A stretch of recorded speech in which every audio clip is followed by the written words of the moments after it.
Hi friends, welcome to RG's delicacy. இன்றைக்கி ஒரு super டேஸ்டியான ஜவ்வரிசி வடை பார்க்க போகிறோம். இதுக்கு நம்ம பெரிய ஜவ்வரிசி தான் எடுத்திருக்கோம், நைலான் ஜவ்வரிசி தேவையில்லை. இந்த பெரிய ஜவ்வரிசி எடுத்திருக்கோம்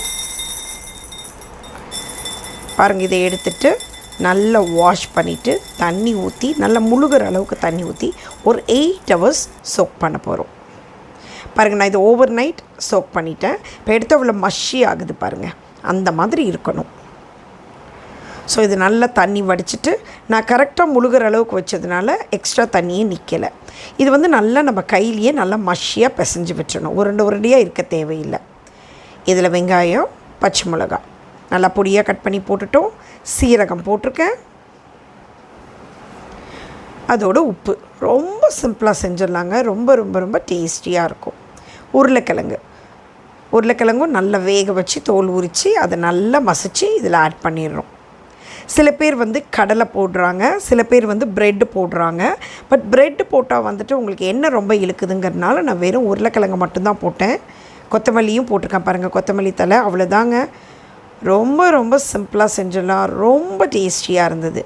இது இப்போ தான் சோஷியல் மீடியாவில் ட்ரெண்டிங் நீங்கள் நினைக்காதீங்க. 1990ஸ்லேயே என்னுடைய அக்கா எனக்கு இதை செஞ்சு கொடுத்துருக்காங்க. ஸோ பாருங்கள், நல்லா இதை பிசைஞ்சிட்டோம். இது நல்லா ஒரு உருண்டை பண்ணிட்டோம். இது கையில் ஒட்டாமல் இருக்கிறதுக்கு நம்ம கையில் தண்ணி தடவிக்கலாங்க, உள்ளங்கையில். அதுக்கப்புறம் அதை நல்லா தட்டி மீடியம் ஹாட் ஆயிலில் நம்ம போட்டு வடையாக சுட போகிறோம். இதை வடைன்னு சொல்ல வேண்டாங்க, கட்லெட்டுன்னு கூட சொல்லலாம். அவ்வளோ செம்ம டேஸ்டியாக இருந்தது. மேலே சூப்பர் கிறிஸ்பியாக இருந்தது, உள்ளே சாஃப்டாகவும் இருந்தது, டேஸ்டியாகவும் இருந்துச்சு. பட் இதை கொஞ்சம் ரொம்ப பொறுமையாக தான் நம்ம திருப்பி போடணும், இல்லைன்னா உடஞ்சிரும். ஹைலியே வைக்கலாம், ரொம்ப சிம்மில் வைக்கணும்னு அவசியம் கிடையாது. மெதுவாக திருப்பி விடுங்க, ரொம்ப சீக்கிரம் செஞ்சிடலாங்க. நீங்கள் ப்ரெட் அந்த மாதிரி இல்லை கடலை போட்டு செஞ்சுருக்கீங்களாங்கிறது எனக்கு கமெண்ட்ஸில் சொல்லுங்கள். என்னோடய ரெசிபியும் நீங்கள் ட்ரை பண்ணி பார்த்துட்டு எப்படி உங்களுக்கு பிடிச்சிருக்குன்றது எனக்கு நீங்கள் சொல்லுங்கள். பாருங்கள், அவ்வளோதாங்க, ஒரு 2 to 3 minutes வருதா. இப்போ நம்மளுடைய சூப்பரான ஜவ்வரிசி வடை ரெடி ஆயிடுச்சு.